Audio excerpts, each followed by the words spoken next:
the SRL on the NFL. Previews, predictions, and analysis covering every storyline in football every week. The SRL on the NFL.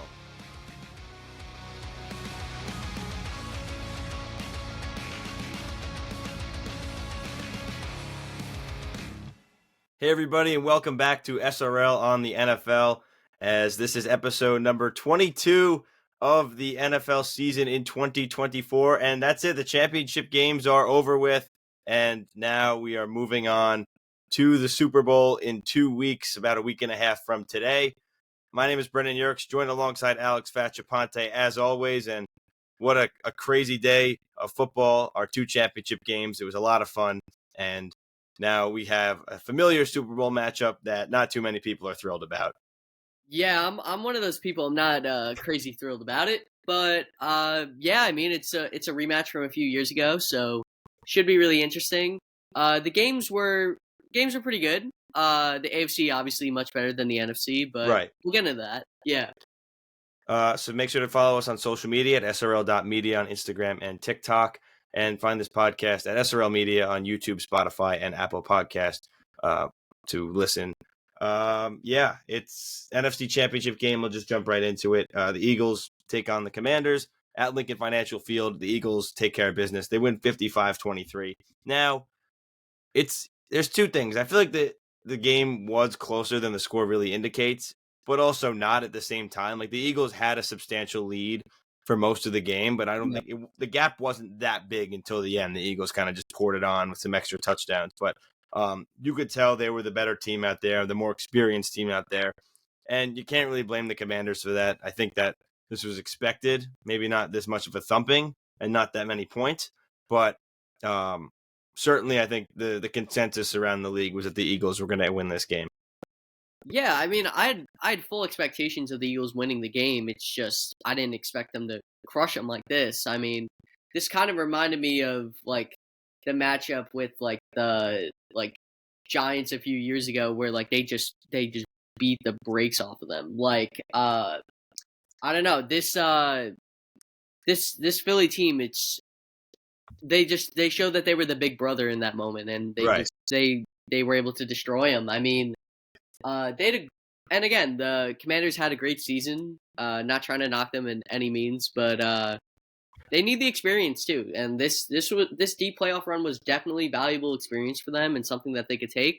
And now it looks like Philly is really starting to figure it out, which is very dangerous going into the Super Bowl. Yeah, I want to talk about the pass game for the Eagles. Definitely better, but I still think if they're going to want to beat Kansas City in the Super Bowl, which we'll get to obviously a little bit later, right, there needs to be more. There still needs to be more. Yeah, I mean, I don't know. It's just like Hurts doesn't feel like the passer like he was like a couple years ago. Right. And he did have 246 passing yards, I will add, 71% completion, but only 1 touchdown. Like, I know they get close to the goal line, they punch it in, but just I feel like, yes, the yards are there, but then the game kind of, by the end, it just kind of opened up a little bit. True. I don't know. It did look like, though, they looked a lot more in sync than last week. Oh, absolutely. Last week they really scared me in terms of, like that looked much closer than it needed. Well, right, they beat the Rams, but it was only the run, right, that won them this game. This game was a little bit of both. Yeah. But it's still all the run game that leads the offense. I mean, Barkley had 3 touchdowns, 118 yards, only on 15 carries too. I mean, this man is just incredible. Yeah. First play, he gets the ball and he runs for a crazy touchdown. It's just like 2 weeks in a row. It's honestly remarkable. Like, I know you're like kind of stuck between a rock and a hard place with it, but it's just like It's crazy to see. Because the thing is, though, like looking at the past few seasons Saquon had, like before he left the Giants, he looked like he definitively lost a step. Like, he didn't look nearly as explosive as he once did. Like, now I see him and I'm like, wow, this is like borderline rookie year Saquon, like speed. Like, I haven't seen it in years. So it's just, he had injuries crazy. Too, right? It is year 2 and 3, I believe. Right. 2 and 4. And like, he looked good in 2022, but again, not like how he looked like when he was a rookie. Like, I'm seeing like young Saquon. Like, that's what's scary. Because what'll do it to you? The offensive line being way better. Yeah. Weapons around you, backup running backs, like everything around helps. Right. It matters. Yeah. But I think when he was with the Giants, even in the later years when he was struggling still, you get that like big play like once a week. Like it felt like Saquon's issue with the Giants was he would have like one major run where he just burst out for like a 50-yard run or like a big touchdown or something. But then the rest of the game could barely get a yard or two. I feel like that happened a lot. I don't know if you agree with that. No, I agree with that, but I especially felt, especially in that last year with the Giants, like he'd get like a 20-yard run that he should have busted out for a touchdown, but gets like caught like on an ankle tackle or something. Like he just, to me, I watched him that year and I was like, wow, he really has lost a step. He's just not the same player anymore. And then now I'm seeing this year and he's like breaking records. Like it's unreal. Like the difference. Also, he's probably more motivated than ever to get this new fresh start in this opportunity, and he's obviously taking full advantage of it. Well, maybe it's the coaches. Maybe it's tried something new with his diet, new trainer. I mean, you never know what he's done in the offseason, but he's the focal point of that offense. So, I mean, if the Chiefs could find a way in this next game to slow down the run, then I'm going to like their odds to win. But A.J. Brown had that lone touchdown from Jalen Hurts, 6 receptions as well, 96 yards. So a pretty solid game for A.J. Brown. And I think Devontae Smith was pretty good too. But the Eagles, they show what they needed to do. Defense forced a bunch of turnovers, fumbles, really just unforced fumbles for the Commanders, I think is what ended up hurting them here. Mm-hmm. Jaden Daniels protected the ball, but we gotta talk about Jaden Daniels more. I mean, this guy we have every week. Would you say this is one of the best, probably could be the best rookie quarterback seasons ever? I mean, yeah, it's hard not to agree with you on that. I mean, this team was maybe a 4 or 5 win team going into the year, and I mean, NFC title game, like wow, just to get there, let alone the dominance that he showed in both the pass and the run. He's going to be a problem in the NFC East for years to come. Having Zach Ertz as their leading receiver this game, 104 yards, I think he's been huge all season. Nice veteran presence, kind of been there before with the Eagles. Now he loses to his former team to kind of be a safety blanket there. Terry McLaurin as well, but it just seemed like a lot of things for the Commanders just didn't work. And the Eagles defense is very tough. It just seemed like the run game in Washington couldn't get anything going in this game. But Jay Daniels still solid, only 1 interception with all that. So he protected the ball in this game. But you got to think with maturity, he'll get better, adding more pieces to that team, round things out, that they'll be back. Definitely exciting time in Washington, that's for sure. But I want to talk about one more thing before we switch over. So third quarter, Eagles try to push it in the end zone, and Frankie Louvu comes flying in twice in a row. And I was actually laughing so hard. I thought it was hysterical. Right. I'm just curious, like, what you thought of that whole situation, and what kind of spot the league is in with that. Well, yeah, I mean, I thought, because like, all right, like if they're just gonna spam doing that, like how else do you stop it in a sense? Like you kind of have to, but then again, it's dangerous. Like that could get someone easily hurt. I just think, well, isn't the league moving towards this, like banning the play altogether? I think they talked about it. I see both sides. Like, I don't know. It seems a little unfair, but it's also like smart, Because the thing is, though, that play is dangerous in itself. It leads to injuries. Like right. all those players going low like that on like diving for each other and everything. Like it's a very dangerous play in itself. Didn't it partially lead to Jason Kelce retiring after last season? Maybe, yeah. He's the center. He's like kind of running that. Yeah, he's the point of that. Right. You letting everybody pile on top of you and just pushing. It's just I don't know. I think it's an unsafe play for both sides of the ball. And yeah, like sure, the Eagles perfected it, and that's what they do and everything. But like, I also think it's important to look out for the safety of everyone in the league. And I think what I would do is I would be in full favor of getting rid of the play entirely, solely because of injury. Now, if this was just a thing that the Eagles had a competitive advantage on because they were just good at it, which they are, then all right, fine. Like, all right, they're just good at it. Like, I can't do anything about that. But the fact that like teams who run this play, and not only just the Eagles, but like other players like get hurt from this. Like it results in injuries, and that's not good for the game, and I don't want that. Just every time they get down to the 2, it ends up happening, and then they just we can award points if they keep trying this defensive thing, and it's like I don't know. Like, I get it. It's just it's very strange. I just think the Eagles need to find other ways to get it in. Well, here's the frustrating part. They're more than capable of doing other ways to score. Right, you have Saquon Barkley who could punch it in. You have A.J. Brown, who's bigger than any other guy in the field. Like you can score. Jalen Hurts is one of the better running quarterbacks in the NFL. That's what frustrates me, though. Like, watching the Eagles constantly do that, I'm like, you guys have all of these weapons, and you're just like, nope, we're gonna push everyone in. And that's why the stats are so misleading, because Jalen Hurts could have so many more touchdowns. Yeah. Passing touchdowns. If you look at the stats, it's pretty much even. If you look at the stats from this year, I think he had 16 passing touchdowns and 14 rushing touchdowns. How many of those were tush pushes? Right. That's not an exact stat, but it's somewhere around there.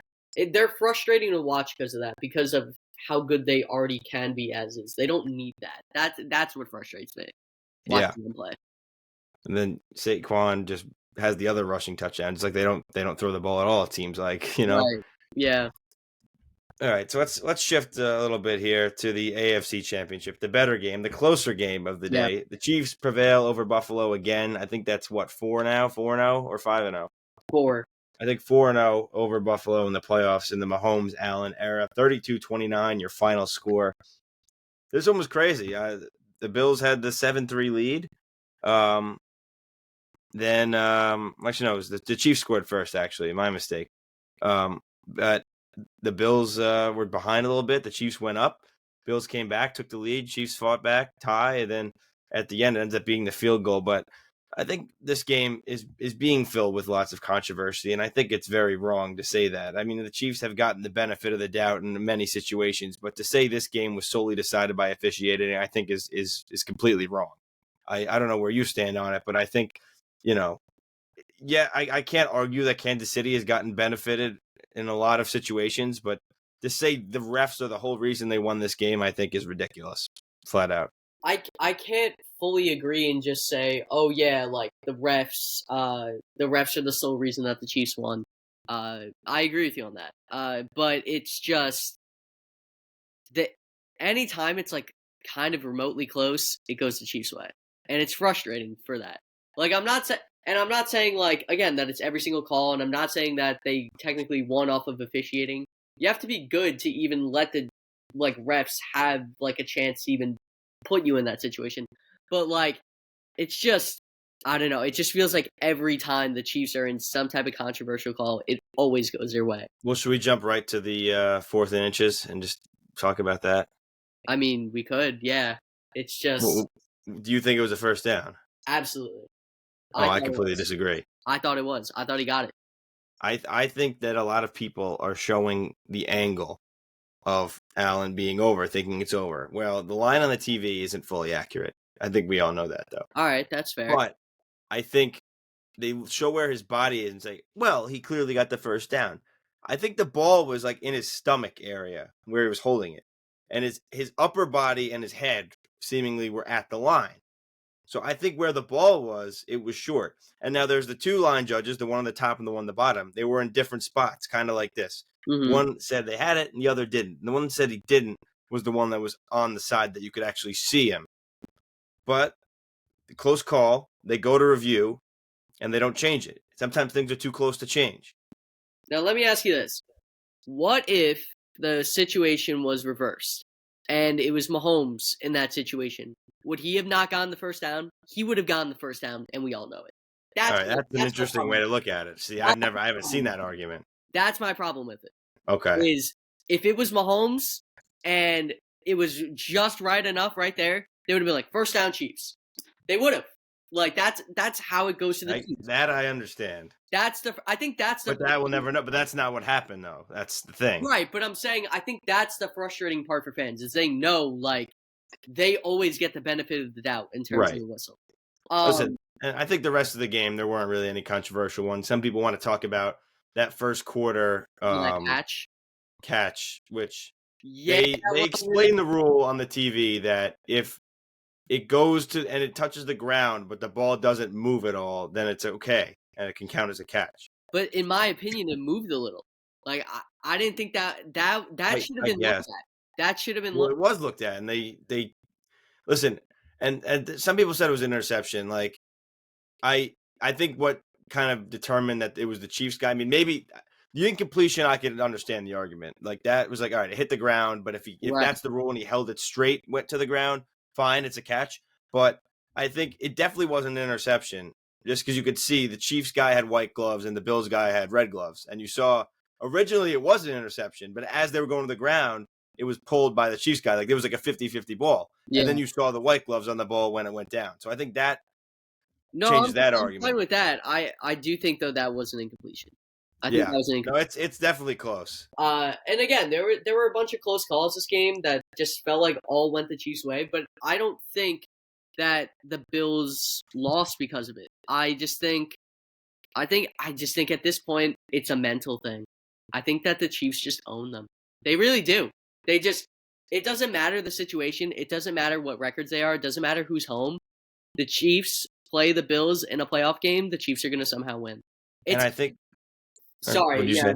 I didn't mean to cut you off again, but it's like in basketball, like LeBronto, where LeBron just owned the Raptors, no matter what situation, didn't matter what record it was, he would Right. sweep them or take them out in 5 every single time. It's like a LeBronto situation, but now in the NFL.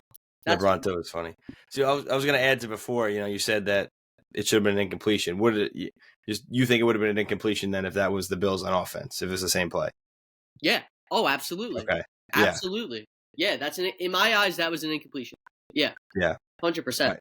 So then my next point was going to be just, you say the Chiefs own them, and I think that this game was obviously very close, but I think it's also just the way that it was that the Bills had to have scored the way they did. So the Chiefs defense really did a good job of shutting down Buffalo in this game. They really did. But the touchdowns they gave up, 4th and goal, you stopped them the first 3 tries on both attempts that they're under, like, what are they, under the 5? Like they were within 5 yards. Right. And they stopped them 3 times in a row, twice. You're like, oh, they might get out of it. And then it's like, you think you're going to get a big momentum swing, 4th down, 2 really good plays. James Cook, and then the other one was a completion in the end zone for a touchdown. So it was just the defense bent, and then you felt like they weren't going to break, but then you're obviously going to go for it on 4th down, and especially in a game like that where you need the touchdowns and you need the points, that they gave up the points there. So, but I think in other situations they forced Allen to be kind of a little reckless because he had to be. He had to kind of get out of the pocket. I mean, Steve Spagnuolo dialed up the perfect blitz on that last play, which is somehow insane. almost caught by Kincaid. I see that throw. I'm like, oh, that's it. That's that blitz, and I was like, wow, like that's bold, but they all got there so fast. It was impressive. That was an impressive call. And then Allen heaves the ball in the air. I'm like, oh yeah, that's it. That's game. Like, like he just threw it in the air. There's no way that's going anywhere for him to catch it. And then it's like, oh my God, Dalton Kincaid is literally open, and it went in his hands. Like, I know he was on the ground, but like he should have caught that ball. He could have caught it. Which is incredible. I mean, it's kind of like the Mahomes one in the Super Bowl a few years ago. Both similar, like crazy blitz, just got to heave it. And they're both dropped. But they own them. I don't know how else to put it. Like, they own them. It always feels like the Chiefs just had that competitive or just mental edge over them, and it feels like it's always going to be like that. And when I was watching that game, and I was like, there's one thing I want to say on the podcast after watching that game, because I've been saying it, and you've been with me on this all year, that we've watched the Chiefs go 15-2, and I'm gonna just basically say 15-1. They lost one game all year. Okay, when they played everybody, the last game, yes, they lost. They weren't starting anybody. It still counts, but you know the argument I'm trying to make. Yeah, they lost to this Buffalo Bills team. They were 15-1 all year, and what have we said all year? They don't look like the Chiefs. They don't look that good. Something's off. Yeah. And we knew they were going to make the playoffs, and we obviously knew that they're the top team in the NFL based on their record, but just something didn't feel right. It didn't feel like dominance and greatness. And we went into their playoff game. They had to bye the first week. Then we go into their divisional round playoff game. We're like, all right, we expect a big, dominant Chiefs playoff performance. They didn't give us that. But watching this game, that's what it felt like. It felt like the Kansas City Chiefs played their stereotypical dominating playoff game. Well, yes, it was close because they played a very good team. This feels like the Chiefs that we've seen in this dynasty over the last 6 years. And they did what they had to do. They scored in big moments. They got the stops in big moments, the first downs in big moments, churned out the clock. Coaching was unbelievable. And I think that's what it came down to. They own them, and they're definitely back going into the Super Bowl with the Chiefs that we are used to seeing. Yeah, it looks like everything's clicking right now. I mean, I really just thought like my main reason for going with Buffalo there, I was just like, there's no way, right? Like that was my thought process. Just like, there's no way, like four times. Well, listen, I picked the Chiefs and the Eagles to be in the Super Bowl in our wild card episode. That would be the, that's not how it ended up going fully in the bracket, but I got the end right. It's like, in math class, it's like, show your work. I didn't show my work, but I got the right answer. The answer, yeah. But I picked Buffalo last week for this game just because I didn't like how Kansas City looked the week before. Like I just said, like they seemed like something was off. They weren't clicking, but I guess they needed this big game at home against Buffalo that usually gets them going, and it worked. They play up to the big moments. That's what they do. That's the Chiefs. That's what they do. I mean, Allen was still great in this game. Obviously, it's not his fault they lost. There's just a lot of factors. Matt Collins was like on his Gabe Davis impression they kept talking about on CBS, which was kind of funny. But Mahomes, 245 passing yards and a touchdown. Run game wasn't really going too much. Xavier Worthy was good in this game. With I think he was picked with the Bills draft pick. No, the Bills passed on him. But it was a Bills draft pick, though, they said, right? They traded it. Yeah. And it's funny. Yeah. It's crazy. Well, it's funny mentioning because they talk about it all the time how Mahomes was picked with the Buffalo Bills draft pick. Like, this is before they even ever played each other in the playoffs. Right. It was like, Bills traded I think they traded up or something to get Allen. Yeah. And then they're like, we'll give the Chiefs this pick. And they're like, oh, it doesn't matter. We got our guy. Well, that was the year after. They got Allen the year after. Sorry, I'm just rambling right now. But they got Mahomes that year. Like, we're not going to get a quarterback this year. We're just going to trade back and get extra picks. And you give the Chiefs this pick. And they're like, they'll take Mahomes. And then you get your quarterback the next year. And it's just you happen to have given the team that you had to play 4 times in the playoffs that beats you every year, the guy that's going to beat you every year. It's just bad luck. It's just tough. I don't know what it is. They just have like a bad omen. Like they'll always they own them. They own them. All right, let's move on. Super Bowl. We're going to do another show next week, full-on preview. It's very early to discuss it. It's Pro Bowl week if you want to talk about that, but nobody really cares about that. It's really just turned into a joke with who's actually accepted going to that. Chiefs, Eagles, second time in 3 years. Chiefs won last time. You could say controversial holding call at the final minutes. James Bradbury, haven't heard about that one in a while, but, came up with that matchup coming back. Right. But same uniform matchup as last time, which is a shame. I was kind of hoping we'd mix it up, get a little different, because it's going to look like the same game. Yeah. But I think this is America's nightmare for most people.